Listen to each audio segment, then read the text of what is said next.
Chapter 22. Betrayal. Now, as Quaid, he understood so much, yet still not enough. He knew there was danger, immense danger, but wasn't sure of its nature. Had Cohagen's men captured him there in the alien complex? If so, what had he told them? His mind had been opened by the No'ui, but not to his own life, which had been blotted out by the memory of the implant that had lopped off his past identity and made him Douglas Quaid. Somehow, he knew that he wouldn't have told Cohagen about the true nature of the alien complex. Cohagen was the wrong person. He would be an abuser rather than a user. Maybe Cohagen had subjected him to the memory implant in an effort to make him tell. Somehow the alien knowledge must have been proof against Cohagen's interrogation. But who was the right person to tell? He saw an expanse of ice now at the bottom of the complex. He must have moved to another region. The ice was punctured by hundreds of round wells, like a giant pegboard. He looked up and saw that a column was suspended directly above the hole, like a peg. A peg. A peg that could be lowered into the hole, where it would start a reaction, activating the system, starting a complex chain of events that would in due course. Coato had not been able to read much of the No'ui message. That had been for Quaid alone. Evidently, the No'ui knew how to shield against telepaths too, even in a memory of a message received 50,000 years after being recorded. So they must have been able to keep it from Cohagen, but now Coato caught on. "A nuclear reactor," he exclaimed, "to make atmosphere." But Coato's attention remained on Quaid. "Think, Quaid, how does it work?" Quaid returned to the memory. He soared up through space, needing no support because he was exploring a design that was now stored in his head and could be explored by mere thoughts. It was the eidetic implant of the No'ui, the alien presence in his mind. He passed temporary scaffolding on the side of the abyss. He approached a ledge at the very top of the pit. There was a walkway leading to what he knew was a control room. He floated into it. There were electronic consoles surrounded by enormously complex mechanical systems, the tops of the corroded columns. But the corrosion was nothing. The No'ui would have guarded against it had it mattered. The key elements of the machinery were protected. He passed a textured wall. He knew how to start this device. The question was whether Coato was the one to tell. There was something that made him doubt, not because Coato was a bad person, that wasn't the case, but because of a wrongness in the situation. Something didn't jibe, and until he knew exactly what was wrong, he was stalling. "There!" Coato cried. "Go back! More! There!" An abstract mandala, a concentric configuration of geometric shapes that might represent the cosmos, had been sculpted into the stone. It was covered with weird hieroglyphs that did not derive from Summer or Egypt or any earthly culture. It was a No'ui representation, and Quaid understood it now, but did not care to interpret it for anyone else. The wrongness was still there. Not Coato himself, but... "Closer," Coato said eagerly. Evidently he could read the mandala, see the figures, but did not know their meaning.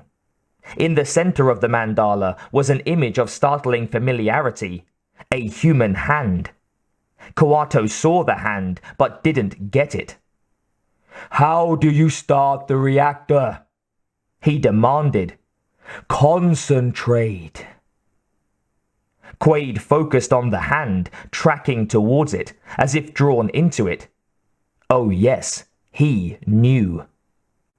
Suddenly, the hand began to vibrate.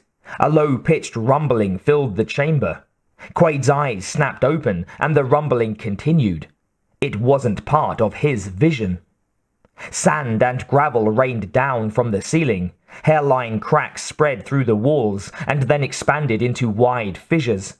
A mining mole bored through the chamber wall and burst into the room. Quaid leaped from his chair and George followed suit, buttoning his shirt as he ran for the door.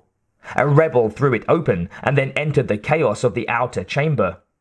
Another mole had bored into the catacombs, churning through the mummified bodies. 50 soldiers mowed down the outnumbered, outgunned rebels.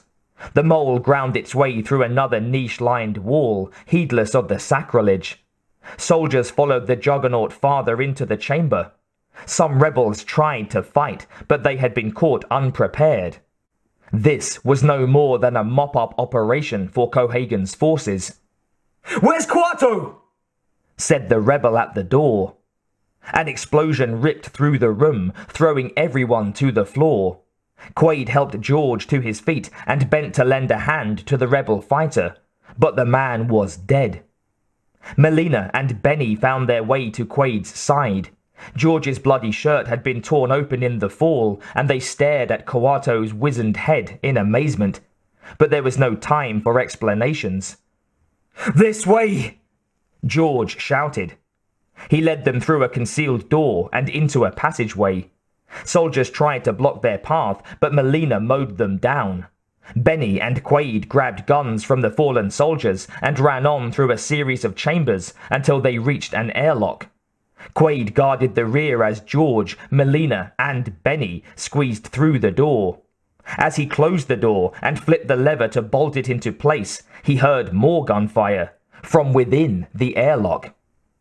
Quaid spun just in time to see Benny riddling George's body with bullets. There had been a traitor in their midst. Quato himself would have known it had he looked into Benny's mind, but he had been watching Quaid and so had overlooked the obvious. Benny had used Quaid as a shield to get near Quato. Before Quaid could move, Benny seized Melina and pointed the gun at her head. "Freeze!" he shouted. Quaid froze and Benny sneered. "Congratulations, folks! You led us right to him." Quaid ignored the jibe and knelt to examine George's still form, trying to find a last flicker of life. If Quato could strike at Benny's mind, set him back just long enough for Quaid to... "Forget it, bro," Benny said. "His fortune-telling days are over." Quato's head was dead weight. George's head hung limp. The body seemed dead. Melina glared at Benny, as astounded as she was outraged. "Benny, you're a mutant!" The man's lips quirked. He displayed a flashing beacon hidden in his artificial hand. "It pays to keep in touch. Your boys never checked me. Hell, Quato never caught on. He may have weird powers, like the rumors say, but he wasn't smart. And this organization wasn't smart. You can bet nobody would have sneaked into Cohagen's den like this." Quaid had to agree. He had noted the laxity of the rebels himself. They had depended too much on Quato's mutant power and let something obvious and stupid happen. They weren't professionals. But Benny was. His eyes glittered cruelly as he added, "Sorry, Mel, but I got 5 kids to feed." 5. "What happened to number 6? Quaid asked. Benny grinned. "Shit, man, I ain't even married." Then he was suddenly authoritarian. "Now put your fucking hands on your head." From alien majesty to human ignominy so quickly. It seemed that the No'ui had been right to doubt the likelihood of man's success. With men like Cohagen in control, the alien gifts weren't worth it. As Quaid complied with his order, Benny pulled Melina with him while he edged over and kicked open the bolt on the door. Quaid remained alert for any mistake on Benny's part, but the man was alert too. Only by sacrificing Melina could he have gotten the man, and Benny knew he wouldn't do that. Benny had been standing right there when Quaid had acknowledged his love for her. Then Quaid heard a muffled choking sound from Coato's head. He bent close to hear the barely audible whisper. "Quaid." "Back off, Quaid!" Benny snapped. Quato struggled to speak again. "Start the reactor. Free Mars." Quaid jumped back as a burst of gunfire obliterated the head. He heard a muffled exclamation from Melina. He looked up, and there was Richter standing above him, holding an automatic rifle. "Make a move," said Richter. "Please." Quaid's eyes burned into the man with hatred, but he was helpless. Benny's betrayal had wiped out both the resistance and Quaid's hope. Quaid and Melina were roughly shackled and thrown into a mole for transport. "I'm sorry," he told her over the roar of the engine. "If it hadn't been for me, Benny wouldn't have gotten to Quato." "I brought you in," she said. I feared." "That I was the traitor," he finished for her. "I know. I don't remember much of what we were to each other before, but I think for me, it was supposed to be business.